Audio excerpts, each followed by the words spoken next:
berjodoh, kita lihat pas dilihatin pertama itu jantannya nempel di jeruji sambil ngeleperin ini sayap sambil ngobrol ya, iya. kayak kacer kayak gitu. Terus betinanya biasalah ngeleper ya. Gitu. Berarti itu bagus lah. Itu paling responnya, ya, respon pertama itu insya Allah kedepannya berjodoh kalau begitu. Assalamualaikum warahmatullahi wabarakatuh. Apa kabar semuanya? Nah, teman-teman, kali ini saya berada di Subang ya, di tempatnya Om Hari nih.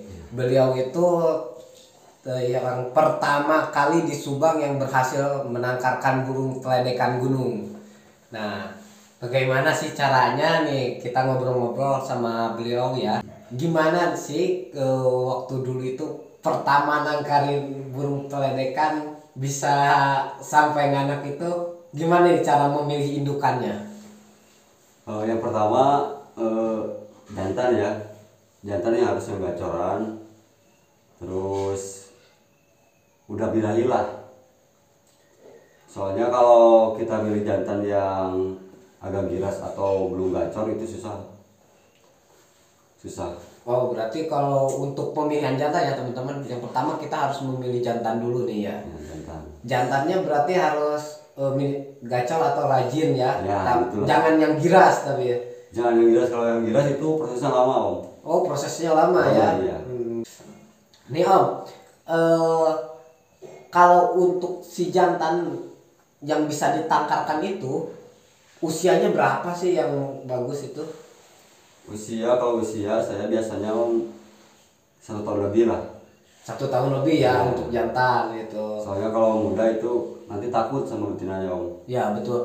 Nah teman-teman, jadi kalau untuk jantan itu karena dibuat di burung teledekan ya, khususnya burung teledekan, jadi si jantan itu takut ya sama betina. Soalnya kan karakter teledekan itu fighter ya. Iya betul. Mau betina mau jantan sama kan ya. Iya. Nah, nanti kalau udah 1 kali takut susah kedepannya. Ya, benar nih. Nah jadi susah, ya. Kalau buat teledekan, nah kalau untuk teledekan itu pertama jodohin sampai gimana pun jantan itu jangan sampai kena bantai betina. Kalau udah 1 kali bantai mentalnya hilang. Nanti kalau walaupun gacor di kandang kotak, tapi ketika ditangkarkan dia akan stres, bakal takut seterusnya dia itu. Takut kalau lihat betina itu takut. Benar. Ya Om, kalau untuk si betina nih, karakter betina itu yang seperti apa sih yang bisa dibuat untuk ternakan yang bagus nih? Kalau betina saya pakainya yang semi ya Om ya, semi, jadi terlalu jinak enggak, giras enggak gitu, jadi masih bisa kalau lihat orang itu enggak gerabakan lah. Oh iya, jadi lebih aman ya. Bisa juga suka pakai yang jinak bisa. Kalau yang jinak sih lebih enak, cuman nanti karakter burungnya galak doang. Oh iya benar kan. Galak gitu. Kalau jinakan itu pasti galak sama jantan. Jadi buat teman-teman, kenapa saya kemarin saya bilang bikin konten seputar pemilihan betina ya, tapi belum membahas tuntas secara pemilihan jantan. Nah, kalau betina jinak itu bisa ditangkarkan gitu, cuman asal lebih sabar ya Om. Kalau betina itu harus lebih sabar. Kalau yang jinak nanti karakternya bahkan jadi galak dia itu, malah ngebantai si jantan. Nah paling bisa ditangkar itu kalau ada yang jantan yang bisa ngimbangin gitu Om. Ya dari mental Itu mental. Jadi kalau mentalnya belum ada nanti malah rusak tuh jantan. Ya sambil kita minum aja nih. Iya. Ngerokok boleh? Silakan Om, santai aja kita mah. Karena kita ngobrol-ngobrol santai ya, sambil sharing-sharing bersama peternak teledekan ya. Nah, kalau yang ditanyakan sama teman-teman itu kan kebanyakan dari masalah pakan Om ya. Tadi kita udah bahas masalah betina. Oh iya, betina juga lupa. Untuk betina yang ditangkarkan itu usianya berapa nih Om kalau betina?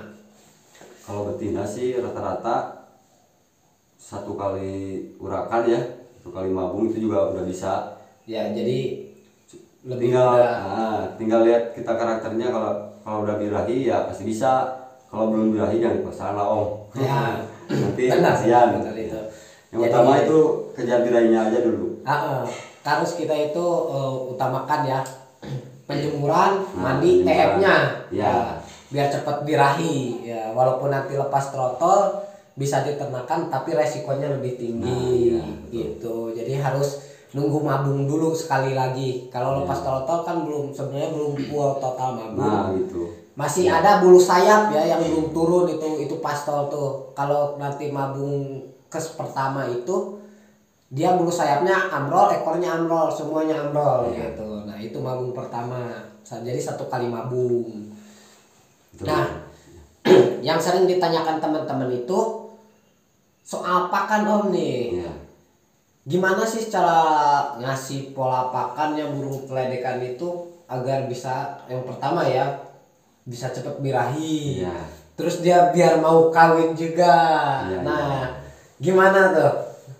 Kalau saya sendiri ya, pengalaman saya gitu ya, selama nanganin peledekan, pertama ya jangkrik. Yang pertama jangkrik, pakan utama berarti. Pertama iya jangkrik. Cuman pas waktu mau kawin nih, saya kasih ulat tongkong. Oh, jadi pas berarti udah bikin sarang ya itu? Atau masih pas mau bikin sarang? Ya, kalau udah kelihatan mau bikin sarang tuh, saya langsung kasih ulat tongkong. Oh, jadi kalau ulat tongkongnya itu ditakar atau dilos aja? Kalau saya ditakar sih, Ditakar. satu cepuk aja udah satu hari. Oh, satu cepuk. Itu habis sampai sore atau tersisa? Biasanya sisa sih. Kalau sama jadi nggak ada takarannya. Udah jadi satu canting. Nah, jadi kalau takaran takutnya nggak kekejar, malah birahi dua apa? Jantan ya. Kalau di kita kan misalkan kita kasih 10, nanti yang satu gak kebagian gitu. Ya, jadi untuk ulat tongkong itu di Omari ini Iya. dikasihnya itu ketika si betina udah terpantau munjal ya. Iya. Udah terpantau munjal, baru dikasih ulat tongkong. Ulat tongkongnya itu dikasih satu cepuk ya. Iya. Satu cepuk itu di takaran. Cuman karena walaupun dikasih satu cepuk takaran, dia itu nggak habis. Nggak habis. Paling 2 hari itu habis. 2 hari habis. Nah, jadi kalau kita kasih full, mau dikasih full ulat tongkong dan jangkrik, tapi tetap si burung itu akan milih ketika dia mungkin kurang birahi, pasti bukan ulat tongkong ya. Iya. Kalau nanti udah birahinya tinggi, dia bakal nurun sendiri ulat tongkongnya, Betul. tambah sedikit makannya. Iya. Bisa juga kalau nggak ulat tongkong itu kasih kroto. Kroto ya. Nah, kalau untuk kroto biasanya pemberiannya sama. Saya sama. Jadi satu cepuk aja ditaruh gitu. Oh iya, berarti kalau untuk itu kalau kroto malah rawan basi ya. Iya, jadi harus langsung saya habis. nggak pakai satu cepuk penuh sih. Jadi paling kan ada cepuk kecil tuh. Ya, Nah, yang buat next star ya biasanya. asal buat mereka jadi birahi aja lah. Ya, benar-benar. Nah, ini teman-teman harus di-cut dulu nih, bahaya. Ada kecoa terbang nih. Musuh bebuyutan. Udah mau terbang lagi bukan? Aduh, basah. Tuh. Beres keluar. Aduh, lagi ganggu kecoa. Ganggu kecoa nih, bahaya ini. Nah, jadi untuk pakan itu teman-temannya, untuk pakan hampir sama aja ya. Kalau saya pribadi pakannya jangkrik sama ulat tongkong, tapi saya di pool. Jangkrik saya pool, ulat tongkong di pool. Jadi mau nggak bikin sarang, mau ngeram, tapi tetap saya ulat tongkongnya. Kalau saya enggak sih Om. Oh, enggak Nah, ya. saya kalau angkrem tuh ulat tongkong sama sekali gak dikasih. Jadi jangkrik aja. Jangkrik aja. Nah, Soalnya kan kalau dikasih ulat tongkong terus resikonya itu bisa jantannya birahi lagi. Ya, Nanti betul. membuang telur atau anak nanti. Ya, jadi nah teman-teman, kalau untuk perbedaan pendapat ya, kalau perbedaan pendapat itu wajar karena tergantung kita ngasih ibarat keterbiasaan. Jadi kalau saya kan biasanya di begitulah. Jadi ada settingannya. Settingannya lah.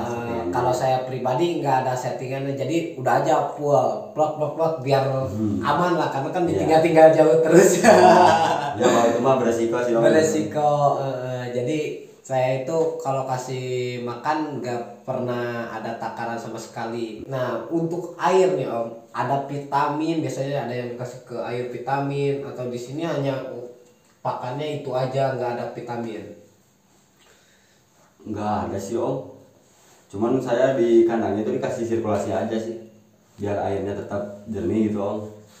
Oh jadi airnya itu kayak pakai pompa air? Pompa air aja gitu. Ya kan buat akuarium kecil kan. Betul. Tapi pakai saringan, jadi 2 tahap. Jadi airnya itu terus mengalir. Tapi saya pakainya sih enggak seharian penuh, enggak. Jadi cuma beberapa jam biar airnya jernih. Iya. Udah mati aja gitu. Jadi buat perputaran antara nanti itu yang kotor sama itunya ya, biar kebuang yang kotornya. Jadi untuk nguras dinyalain kayak gitu. Kalau nggak nguras ya enggak kayak itu. Nah kalau dari biasanya nih ukuran kandang yang sering ditanyakan itu, ukuran kandangnya berapa? Nah ukuran kandangnya berapa nih Om kalau di Kalau saya ini ukuran kandangnya kan tadinya kan bekas 4 kandang tuh. 4 kandang. Jadi saya tadinya mau berhenti sih ternaknya, cuman kasihan apa? Sayang. Nah itu. Sayang ini tadi kan nggak ada yang lanjutin gitu. Makanya saya bikin jadi satu aja. Ukurannya paling itu berapa ya? Tingginya adalah 2 meter. Tingginya 2 meter. Ya. Panjangnya 1,5 meter lah. Panjangnya. Ya. Untuk lebarnya? Lebarnya maksudnya. Lebarnya 1,5 meter. Tapi sekarang kan 2 kandang jadi 2 meteran lah. Saya meter. semi apiari lah gitu. Ya, jadi untuk lebarnya nih teman-teman, di Omar ini lebarnya 1,5 meter ya. Lebar depan, muka depan. Jadi kalau pintu itu di depannya, nah itu dia lebarnya 1,5 meter. Ke belakangnya berarti panjangnya 2 meter. Panjangnya 2 meter, tingginya 2 meter. Nah, jadi buat teman-teman semua ya, khususnya yang mau ternak keledekan, kandang itu sangat berpengaruh ya. Kalau semakin kecil kandang, semakin sulit beternaknya. Bener gak Om nih? Bener. Rata-rata kalau saya perhatikan ya Om, kalau keledekan kan suka ada perkelahian dulu lah. Ya betul. Kalau kandang kecil itu bisa fatal Om. Jadi salah satu gak bisa menghindar. Kalau kandang gede kan masih bisa lah, masih bisa dia terbang sana kemari. Terus pas waktu itu juga, waktu nanti dia angkut sarang atau apa, lebih enak lah, gak gampang ngeganggu. Ya jadi kalau mau melihat ataupun ngecek kasih makan nggak terlalu gerabak gerubuk kalau kandangnya gede. Burung ada jangkau jarak lah. Ada jarak ya. Jadi kalau untuk kandang dan itunya ya kayak gitulah. Jadi kalau semakin kecil, udah umum lah jadi semakin kecil kandang ternak keledekan itu, maka semakin rumit. Tapi kalau ketika ternak kandang keledekannya itu semakin besar, maka semakin mudah untuk menangkarkannya kayak gitu. Apalagi dikasih pohon atau apalah di dalam. Bagus itu. Jadi semi apiari ya kayak gitu. Jadi air hujan masuk, terus ada pohon-pohonannya, pakannya terpenuhi. Kan keledekan harus suhunya agak dingin ya Om. Tempatnya juga kan dingin. Jadi sebisa mungkin kasih jangan terlalu panas lah kandangnya. Ya. Jadi kasih pohon-pohon atau bunga atau apalah bisa itu. Biar udara tetap lembab. Tapi cahaya cahaya mataharinya masuk kan ya? Enggak. Harus masuk ya? Iya, harus. Nah, pertama mungkin kita harus perhatikan di kandang ternak itu ya, cahaya matahari itu masuk. Tapi jangan terlalu terang aja gitu. Cukup sedikit lah. Itunya aja lah. Secukupnya, jadi sedikit ya masuk, yang penting dia ada buat berjemur. Nah, itu kalau pagi jadi mataharinya harusnya matahari pagi ya, jangan matahari siang. Kalau siang jelek ya terlalu panas itu. Jadi nggak disarankan kalau siang hari itu. Iya. Terus dari segi sirkulasi udara nih Om, kalau saya kan di ablak ya Om, nggak pakai penghalang atau apa-apa, malah di depan rumah. Jadi sebisa mungkin keluar masuk udara itu harus lancar Om. Ya, jadi ketika ada udara masuk itu harus ada jalan buat keluarnya ya. Jangan sampai, kan ada juga nih yang tutup sampai udara pun susah masuk. Nah, itu sebenarnya kalau sakit nanti burungnya Om. Nah, itu dia. Karena Kledekan saya kan udah ternak beberapa macam burung. Kledekan yang paling rawan Om. Yang paling rawan. Iya. Dari tingkat kesulitannya gimana? Kesulitannya lumayan juga. sulit. Iya. Dibanding kacer atau apa itu lebih mudah. Kalau Kledekan agak sulit lah. Iya, benar. Harus butuh kesabaran tinggi. Biasanya menyetok betina itu punya stok atau cuma satu pasang aja, dan kalau misalkan ada problem gimana tuh ngatasinya kalau Om? Dari penjodohan atau apa nih Om? Kalau yang sudah jodoh gitu. Problem utama sih kalau udah berjodoh itu Om, egg breeding ya. Egg breeding. Satu itu ya. Satu egg breeding ya, itu yang sering terjadi. Kebanyakan saya juga sering ngalamin itu ya, egg breeding. Itu karena ada faktor tadi kurangnya sirkulasi. Ya, cahaya matahari kurang, atau bisa juga kekurangan kalsium pakan dari pakan ya itu. Kalau untuk stok biasanya suka ada sih. Soalnya kan kalau dari ngejodohin aja dulu. Ya, dari ngejodohin dulu. Kita ngomongin dari ngejodohin.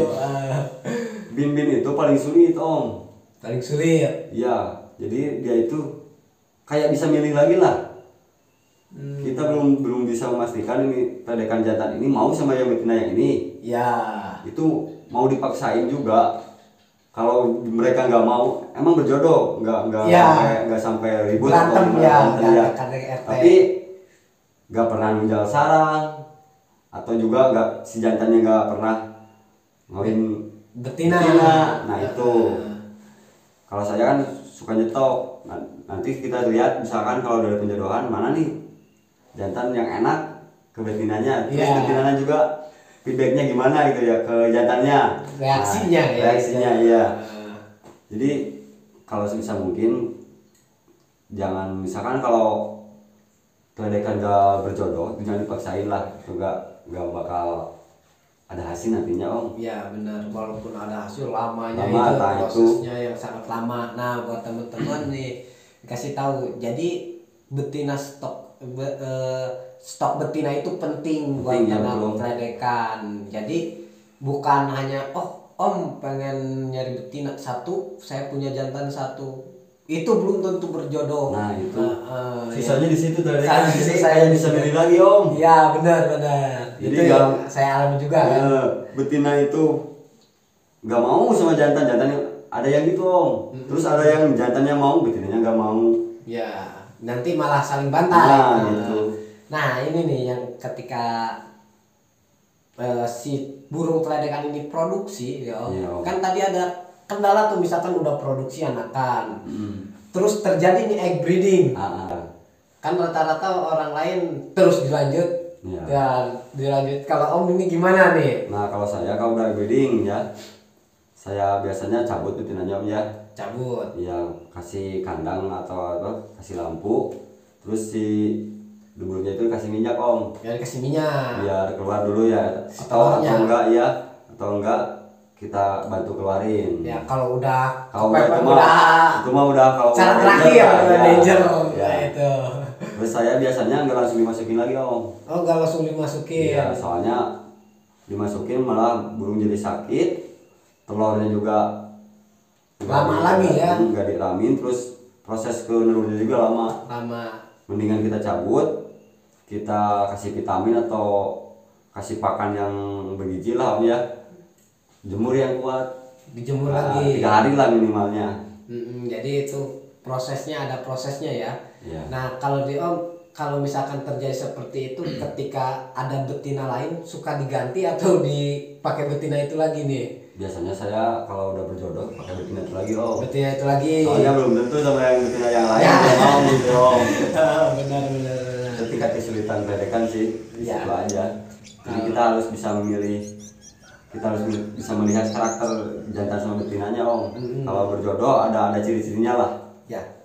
Biasanya kalau berjodoh kita lihat pas dilihatin pertama itu jantannya nempel di jeruji sambil ngeleperin ini sayap sambil ngobrol ya, kayak kacer kayak gitu. Nah terus betinanya biasalah ngeleper ya gitu. Berarti itu bagus lah, itu responnya respon pertama itu insya Allah kedepannya berjodoh kalau begitu.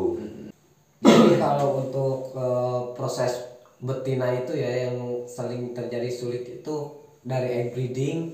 Cara penanganannya teman-teman banyak yang nggak tahu. Jadi penanganan itu ya kita kasih lampu ya, disangkal, gantung, biasanya di kerodong berarti Om ya. Di kerodong biar hangat dia. Si duburnya kita kasih minyak kayak gitu, dibiarin nanti juga keluar sendiri, kecuali udah pas kita kepantau di kandang udah danger ya. Iya udah danger, udah menyedihkan lah. Udah menyedihkan, sudah was-was kita kita paksa keluar, dikeluarkan gitu, dibantu. Dan rata-rata yang egg breeding itu kalau menurut saya telurnya pasti lembek ya, ada cangkangnya Om. Jadi cangkangnya masih lembek. Itu sebenarnya bukan hari itu mau nelor. Jadi besoknya ya. Iya, biasanya gitu, kecepatan Om. Nggak terlalu cepat ya, terlalu cepat jadi belum saatnya terpaksa. Terus penanganannya juga harus hati-hati Om. Soalnya jangan sampai pecah apa itu ya di dalam itu. Buat telurnya kalau pecah itu dia mandul lah kalau orang. Jadi nggak bakal nelor lagi dia tuh. Ya jadi si kalau di orang itu kayak ada lapisan itu rahimnya jadi kalau dari manusia ya, menurut saya rahimnya rusak gitu. Jadi kalau harus hati-hati itu kalau udah itu.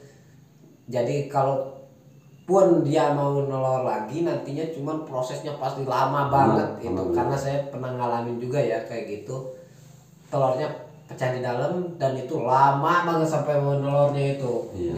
Jadi wajar ada yang bilang mandul karena bikin sarang pasti tapi gak pernah nelor itu.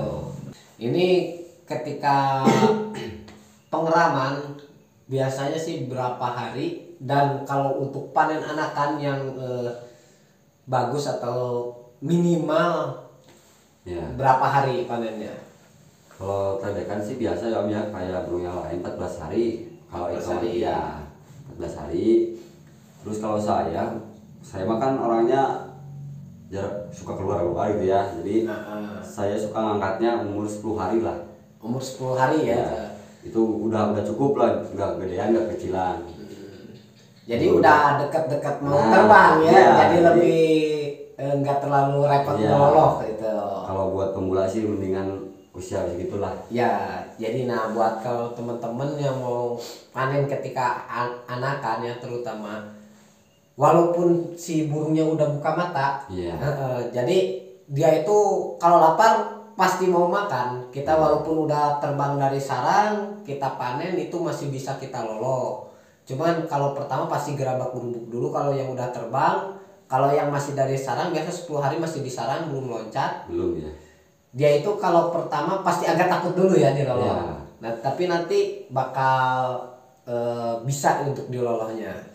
Nah, untuk ngelolohnya nih Om nih, pakai apa dan berapa, ada jangka waktu ngelolohnya enggak? Kalau saya full jangkrik ya Om ya. Full jangkrik. Ya, paling nanti kalau udah agak nangkring, udah agak gede, baru saya campurin sama pur atau kroto, campur pur. Jadi udah matuk-matuk sendiri ya itu. Jadi soalnya kan rawan lah. menghindari gitu kan. Menghindari karena emang kalau bimbing itu kalau ketika udah lihat anakannya itu hati kita senangnya beda. Soalnya itu burung paling susah ditangkap Om. Jadi senangnya itu beda daripada berhasil menangkalkan murai ataupun kacer kayak gitu. Jadi ada tingkat kepuasan tersendiri. Itulah. Jadi kalau untuk ngelolok ternyata sama ya Om, sama saya full EF, full jangkrik sampai matok-matok sendiri pun full jangkrik, biarin dia tinggal diaduk aja sama pur halus, nanti dia makan pur sendiri. Nah. Yang utama kan harus sehat lah. Ya, itu wajib kalau sehat. Terima kasih banyak ya, ngobrol seputar ke ternak burung keledekan ya, dan kendala dan solusinya tadi udah dikasih tahu juga sama Om Hari nih. Nanti kalau misalkan teman-teman ada yang mau belajar ternak ataupun mau tanya-tanya ya silakan saja. Nanti kita mampir juga ke penangkar-penangkar lain ya, kita sharing-sharing aja ngobrol seputar burung keledekan ataupun burung lainnya. Sharing itu penting ya Om. Iya betul. Jadi setiap penangkar itu beda-beda caranya. Biar kita kan ada penanganan lah. Ya. Kalau begini salah, obat berarti begini. Nanti kalau tiap breeding pasti beda. Beda cara. Nah, mau ikutin yang mana itu terserah. Yang penting kita sukses gitu. Ya gitu. Kita berhasil menangkarkan. Jadi beda cara ya nggak apa-apa. Gitu. Kalau ke saya kan oke, cara kayak gini saya udah ngalamin, tapi kan beda tempat beda cara itu loh. Di kan itu beda tempat beda caranya. Nah teman-teman, sekian dulu ya dari saya bersama Om Hari ya. Lain waktu kita mau ngobrol-ngobrol lagi. Nah teman-teman kita tanyakan saja langsung di komen ya apa yang harus dibahas. Jangan lupa dukung terus channel saya dengan cara like, komen, dan subscribe. Oke, terima kasih banyak. Wassalamualaikum warahmatullahi wabarakatuh.